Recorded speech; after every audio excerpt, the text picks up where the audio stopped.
why do you want to do a cost segregation on your property? A cost segregation is the process of identifying components within your property, your rental property. So let's say you bought a property for $300,000.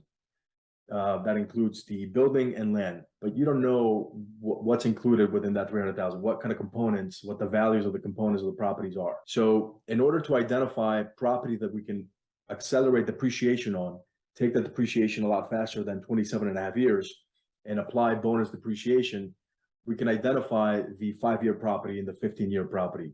You know, appliances, countertops, kitchen cabinets, pools, fences. These are all components within the property that we can accelerate depreciation on. By accelerating the depreciation, which is a non-out-of-pocket expense, that will help you produce a loss on your tax return. Now, that loss could potentially qualify to be applied towards your ordinary income.